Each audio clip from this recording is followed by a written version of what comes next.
Just a quick disclaimer this week. There are some adult themes. Nothing graphic, but check out the post on mythpodcast.com for more info. This week on Myths and Legends, it's the story of Gawain and Kay's road trip to stay with a guy named Carl. We'll learn that if your Airbnb is primarily known for murdering guests, you might want to pass on that one. And we'll learn how friends help friends throw spears through each other's faces. The creature this week is Star Monkey, who enjoys a tall glass of blood before going to poison a whole village.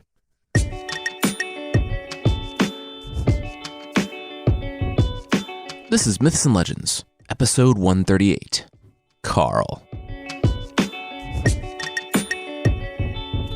This is a podcast where I tell stories from mythology and folklore. Some are incredibly popular stories you think you know, but with surprising origins. Others are stories that might be new to you, but are definitely worth a listen. Today's story is another one that exists outside of our Arthurian continuity. If this is your first time hearing an Arthur legend on the show, the King Arthur stories take place roughly in the 600s AD in Great Britain. Arthur was raised in secret with his adopted brother, Kay.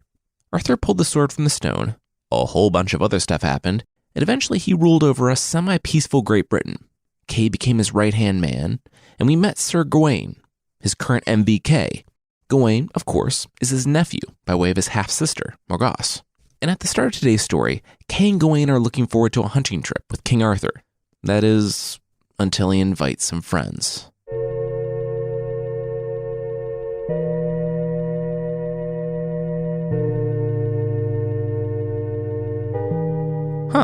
When Arthur said, fun, low-key boys' night hunting trip, Gawain said, as he looked on the crowd gathered outside Cardiff in Wales, you didn't think he meant 500 armed and mounted knights riding into the forest in numbers so great that the deer population of Great Britain might never recover? Yeah, try planning it, Sir Kay remarked, before taking a long drink from his wineskin. Anyway, there's the horn. Let's do this. Everyone who was anyone galloped off at the sound of the horn. 500 horses and probably twice as many squires and servants. Gawain and Kay decided to stick together. And neither of them objected when Bishop Baldwin rode up and asked if he could ride with them too. Kay was worn out from event planning, and Gawain didn't really need the glory of the hunt. He was widely known as the best knight in the world, despite some French upstart named Lancelot nipping at his heels. 500 people galloping into the forest would scare every deer on the island. He would just try to enjoy the ride in the country with Arthur's brother.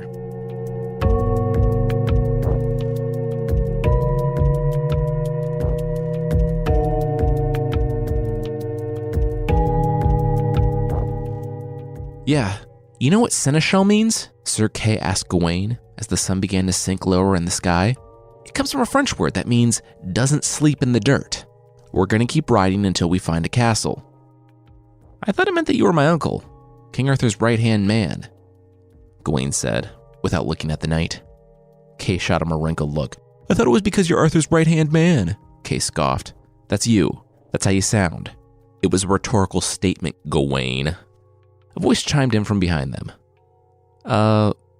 If they were looking for some place for the night, there was always Carl's place. It was the castle of Carlisle. Gawain looked at Kay. Did he know of any knight or nobleman by the name of, Sir Carl? Nope, the bishop quickly corrected. Not Sir Carl, just Carl. He's not a nobleman or a knight, it's just Carl. Kay was confused. So, he was just some guy? How did that work? Bishop Baldwin shrugged. Well, in that world there seemed to be a line between the known and the unknown. Civilization and the wilderness. There was a weird, otherworldly Britain. Like, you know how once you cross the line there are giants, green knights that can survive beheading, lion best friends, and apparently the ability for just some guy named Carl to have his own castle. Well, gentlemen, welcome to the Twilight Zone. And that's actually doubly true because it's twilight, and we really need to find a place to sleep. Gawain held up a hand. He'd had some experiences in the weirder parts of this island already. Tonight, he just wanted to sleep around a campfire in the forest and head back tomorrow. But as the thunder ricocheted through the sky and a sheet of rain pummeled down on them just as soon as Gawain finished his sentence, Gawain found that he was outnumbered 2-1. Carl's place it was. With more lightning cracks lighting up the pouring rain, the trio looked to the castle glowing in the darkness ahead. They rode up to the gate, and as Gawain was about to knock, the bishop mentioned another, just tiny detail that he had forgotten earlier. So every knight that has ever gone into Carl's castle has died. All eyes turned to the unbelievable bishop.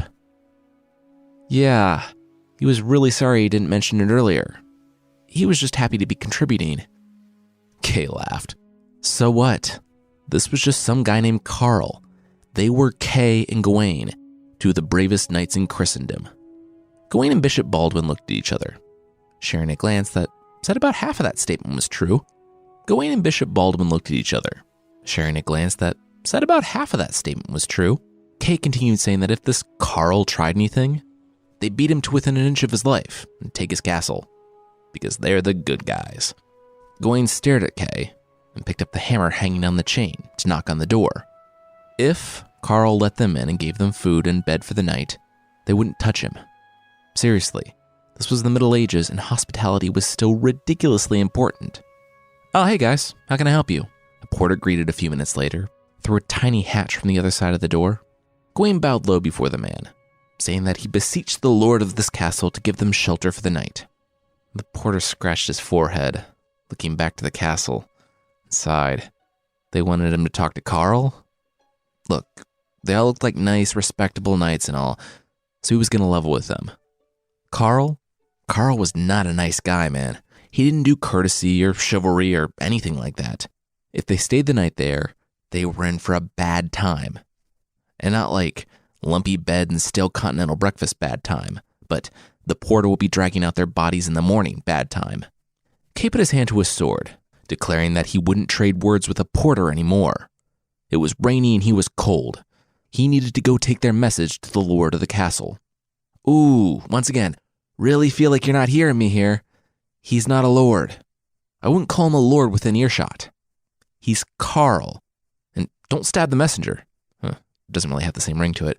Well, whatever. It's your literal funeral. I'm sorry you've come here, and by morning, you will be too. With that, the porter closed the hatch. After a few moments, he yelled to the men above the wall to raise the gate. Carl had granted them his hospitality. Gawain, Kay, and Bishop Baldwin all handed off their horses to people who wouldn't meet their eyes. They followed the porter into the main hall. As soon as their eyes adjusted to the light, they froze. What was that? There was a chair facing a fire, a large, high-backed chair. It was massive, and it was the least interesting thing about the room, because flanking the chair and seated around the fire were 4 animals: a full-grown bull, a bear, a boar, and a lion. When they saw the visitors arrive, they rushed them like an eager dog rushes a guest. Unfortunately, they were slightly different from an eager dog, in that the bear and lion were snarling, the bull was snorting, and the boar was whetting his tusks against the floor to sharpen them for the kill. Immediately, the bishop prayed. Gawain readied his sword for the last fight of his entire life, and Kay also readied his sword, but bravely took a half step behind Gawain. That was when a voice boomed from the fire. Down, down, get back. When the animals heard the sound of that voice, they instantly broke in terror away from the guests and bolted to nearby tables, where they cowered in terror away from the one who rose by the fire. Hey, sorry, I'm training them not to jump up and, maul guests, said the formidable silhouette, walking toward them. And why are you kneeling? Who told you to kneel? The bishop slapped Gawain on the back. Why was Gawain kneeling? This guy not being a nobleman was his whole thing. And as Gawain and Bishop Baldwin's eyes met Carl's, they realized that maybe being a 12-foot tall wall of muscle might also be his thing. Carl urged Gawain to stand. He lodged with no nobleman tonight. He would receive no courtesy, except ruffian courtesy here, and... Porter, seriously, why are you still standing there? The ferocious pet charge thing was your cue. Go get the wine. That's when Kay, Gawain, and Bishop Baldwin looked at the wine being carted out. In 4 goblets that held about 4 gallons of wine each. Carl stared at the porter. Really? 4 gallons? What was this, a drink for ants? Get the good one, his normal one.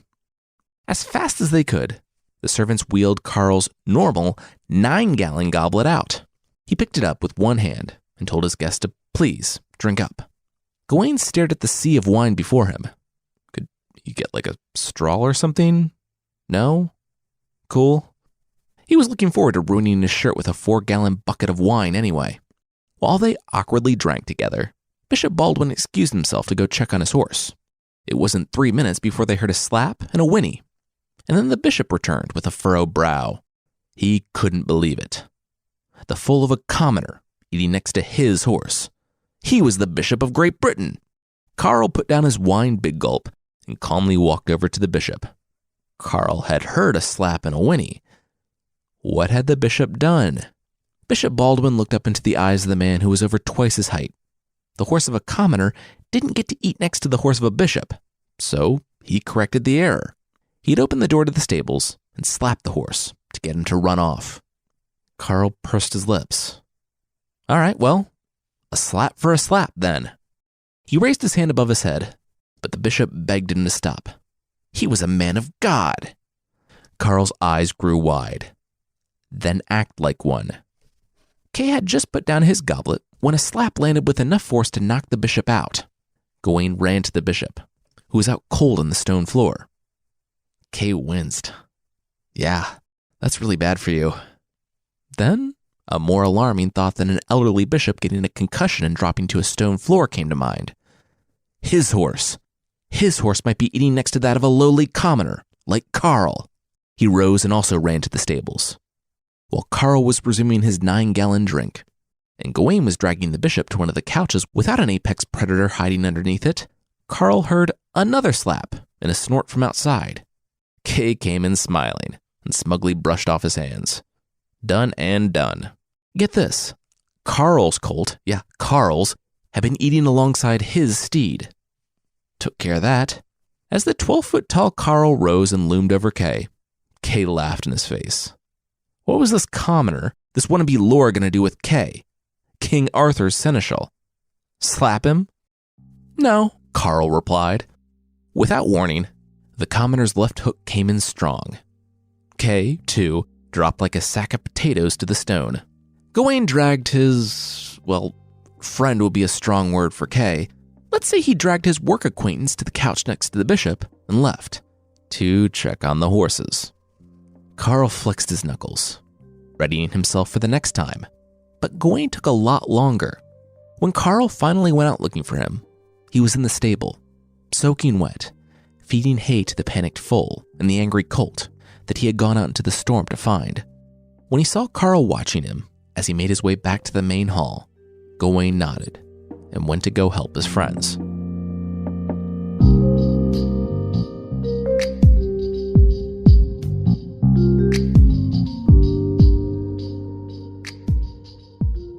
Kay and the bishop, both awake after having the taste slapped out of their mouth by a burly commoner, had a couple of different takes on what happened. The bishop used the helpful instruction by means of the back of the Carl's hand to rethink some of his preconceived notions on class. Kay, however, yawned. After a long day of riding, and the equivalent of a couple of bottles of wine from the vat, he said he just took an impromptu nap. Because, seeing as he was King Arthur's seneschal and a famous knight, no other explanation really made sense to him. Certainly not that he had been knocked out cold in one punch from a commoner. Oh, hey, dinner? As Kay wiggled a tooth in his mouth and staggered to the table, he took a seat next to one of the most beautiful women he had ever seen. He introduced himself as Sir Kay, the seneschal of King Arthur, the king who ruled over these lands. She introduced herself as Mrs. Carl. Now, if I had just woken up after being hit by a 12-foot tall guy, I would probably not hit on his wife or insult him, especially as he sat across the table from me. But Kay had another idea. He was going to do both of those things at once.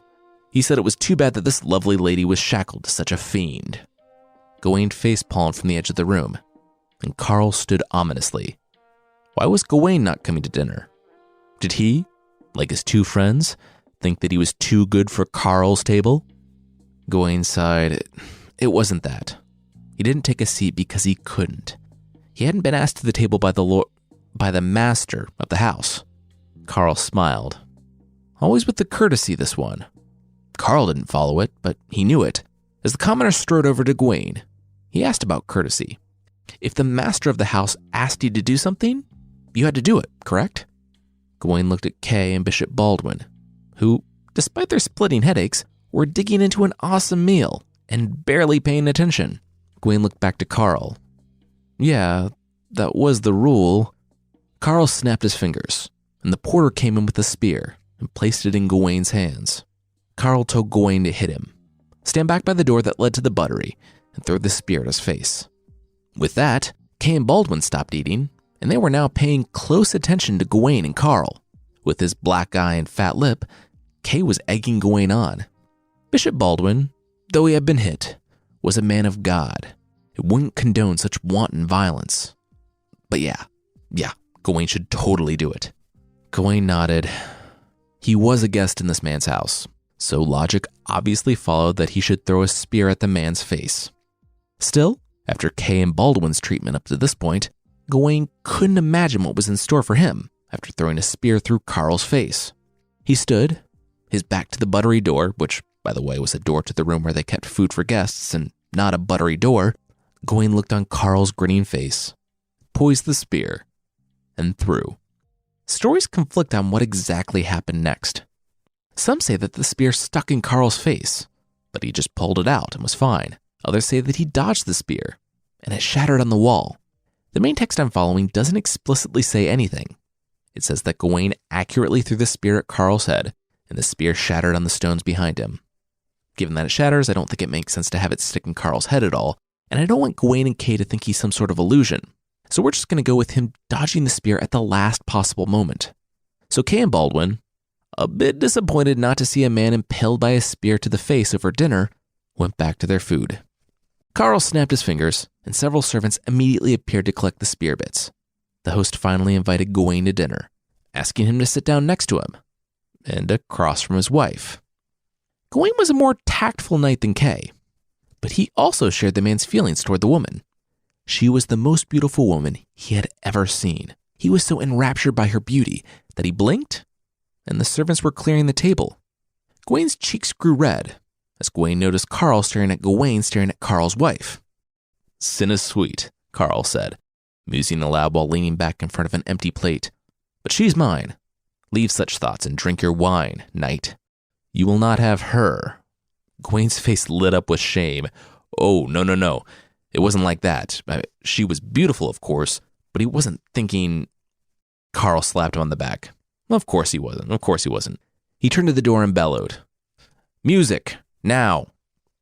A younger girl, probably around 17 or 18, arrived in the room and bowed to Carl and the knights.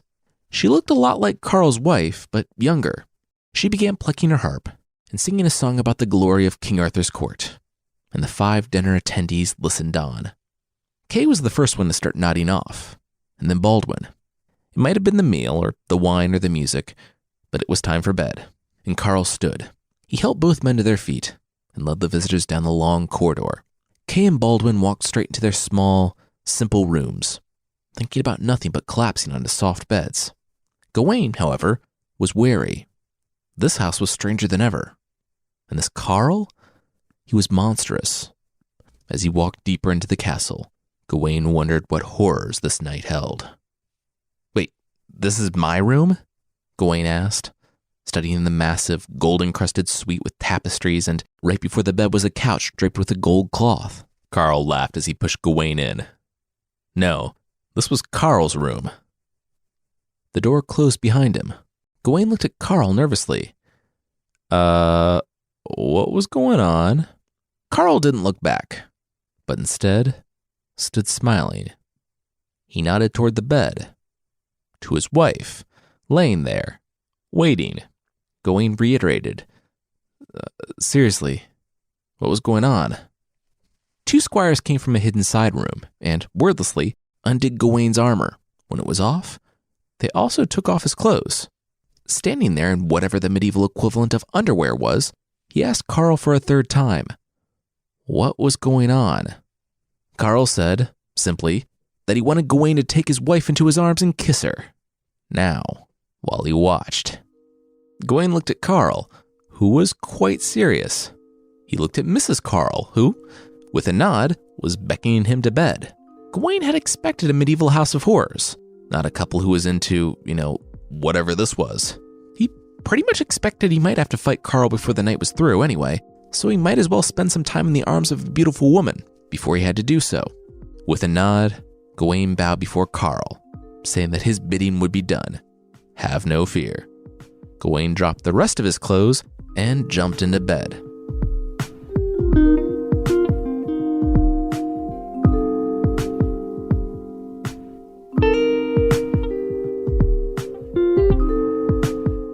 Now, we usually don't get graphic with these sorts of scenes, and this is no exception.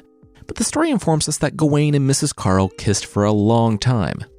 And when things were about to get, more intimate, Carl stood from the gold-clothed couch, making a timeout tea with his hands. All right, good game, guys. Carl's wife immediately wrapped the sheets around her body and sat up in bed, looking at her husband. Gawain sat up too. Wait, what? They were just about to... Yep, Carl said. Gawain looked at Mrs. Carl, who just nodded politely. And they weren't going to... Nope, Carl said. Gawain looked at both of them. Okay, so what should he do now? Carl rose and immediately went all Gandalf, filling the room with his back to the fire, so he seemed to glow like a demon. What should Gawain do now? Gawain should die. But then Carl burst out laughing. Nah, just kidding. Hey, honey, you ready? While Carl had been threatening Gawain, Mrs. Carl had been putting a robe on. Yep, she was ready. As Carl and his wife walked toward the door, Carl shared that Gawain could have his room for the night. Oh, and there was something else. His wife wasn't in his power to give away. He wasn't King Mark of Cornwall, but he could give Gawain someone that was in his power to give. He rapped on the door, and it opened from the other side. The girl from dinner, the harp player, walked in. Carl said that this was his daughter. They had already talked it over, and she wished to spend the night with the famous Sir Gawain of Camelot, nephew of King Arthur. Carl asked if that was a sufficient replacement for his wife. With a grin, as he took Carl's daughter into his arms, he said that it was. Carl closed the door as the pair began to kiss.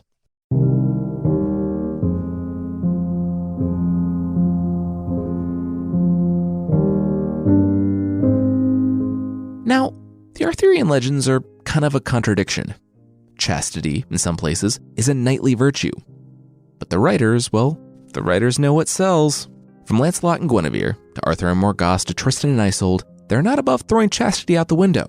I think that's what they're doing here, because, as opposed to other works, and their obsession with virginity and proper behavior, remember the knights putting swords in between themselves and a woman sleeping in the same bed for image's sake? The story just kind of puts it out there that Gawain and Carl's daughter had a night of no strings attached fun. In the morning, Gawain asked the young woman when he was going to see her again, and she just laughed. It's kind of a shockingly modern series of events for a work from the 12th century, but hey, I guess what happens in weird, otherworldly Great Britain stays in weird, otherworldly Great Britain.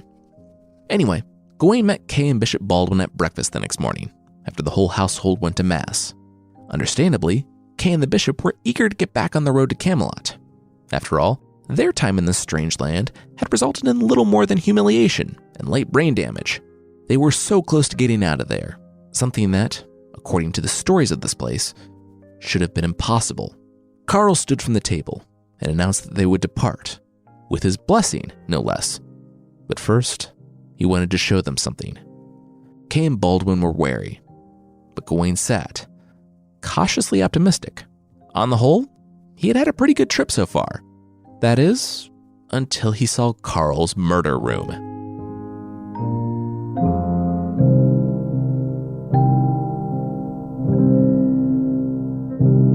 It was a deserted building on the edge of his little town.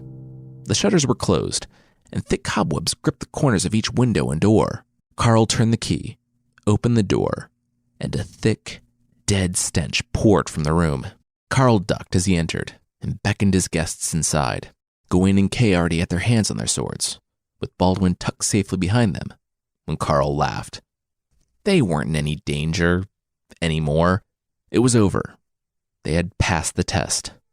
Hands still on their swords, Gawain and Kay entered the room. The floor was reddish-brown. Whether that was paint or blood was too difficult to say at this point. Piled, From floor to ceiling in some places were the bones of those who had stayed before at Chateau de Carl.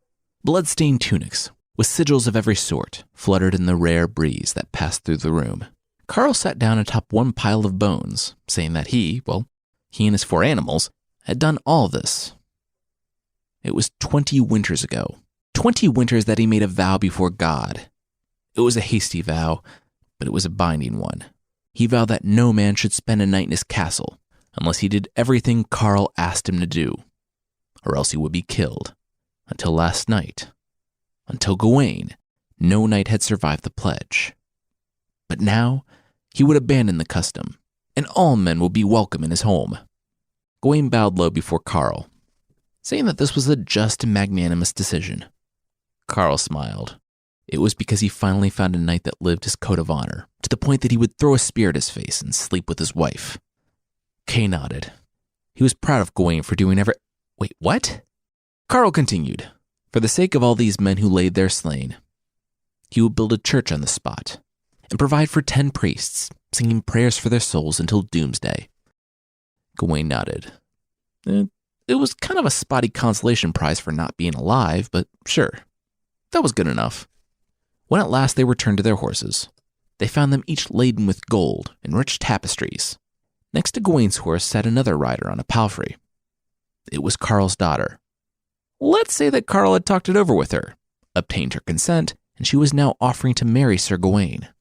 Gawain happily accepted, and the 4 rode off together. When they met up with King Arthur that afternoon, they told him the story of Carl and his castle, and King Arthur decided that he had to go meet this man for himself. With his retinue in tow, Arthur found Carl to be a kind and gracious host, and Carl readily consented to be a knight of King Arthur's court. He was dubbed Lord Carl of Carlisle, and he became one of the Knights of the Round Table. Sir Carlisle, as he was called, did construct a church, the one that he promised, in addition to funding 10 monks to say prayers there in perpetuity. That church is, supposedly, the Church of Carlisle, and it still stands to this day.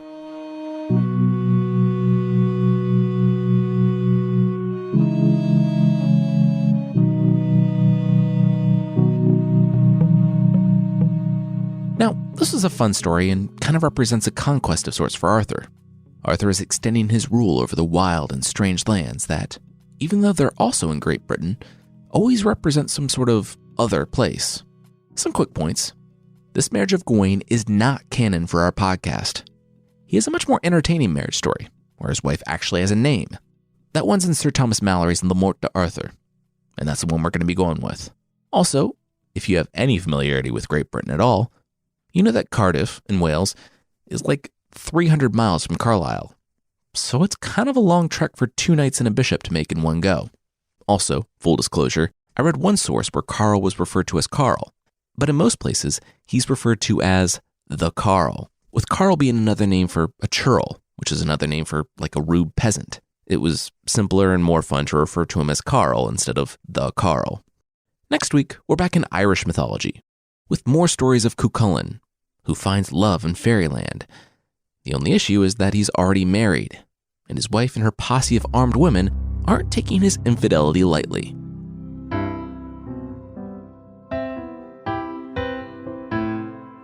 The creature this week is Star Monkey from Kenya. Like the creature last time, this one is bound to a witch as their familiar. A familiar is a spirit that's friendly to a witch and helps them out with their magic. It's usually made or conjured by the witch and can take many forms. The star monkey, called the Mandantain, is like a large, wide monkey whose body is covered in orange fur. It has pointed ears, a narrow head, dark, slitted eyes, and, because we all wonder how well-endowed mythological creatures are, the answer to that question for the star monkey is very. It's, long and serpentine, if you're wondering. I'm not exactly sure what that means, but I am very sure that I don't want to Google it. The star monkey knows magic, but its specialty is poisons. To fight the witch's enemies, it will often sneak into houses, which it can do pretty easily as it can turn invisible, and it'll poison the whole household. The poison is carried through the air, so one drop on the floor should do it. I'm quickly learning that you shouldn't make enemies out of folklore witches. The star monkey loves a glass of warm milk or a glass of warm blood, and they will get either from cows. They're often blamed for mysterious illnesses. No surprise there, and if you want to keep them away, keeping iron bars in your house is a good way to keep mythological creatures away in general. Or, with this one, you can get a witch doctor who can make a magical trap to catch it, paralyze it, and remove its powers. If you see the helpless star monkey caught in a trap, you should, under no circumstances, say, "Oh, hey, it worked." Because not only is that obvious, but then you'll immediately be proven wrong. And because of your words, the spell will break, and you'll have an angry, invisible monkey running around your house. There are some more recent and equally reasonable stories about the star monkey going around, that it isn't the witch's familiar, but a race of aliens that, I guess, didn't get their animal disguises completely right. Apparently, they've come down to impregnate women and create a race of alien-human hybrids, because I guess they saw the X-Files and thought that sounded like a cool idea. The way to avoid them is just by not sleeping on the floor. There. That's all you need to thwart an alien invasion of evil poison monkeys.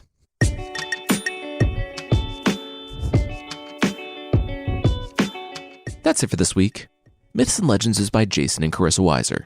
Our theme song is by the band Broke for Free, and the Creature of the Week music is by Steve Combs. There are links to even more music in the show notes. Thank you so much for listening, and I'll see you next time.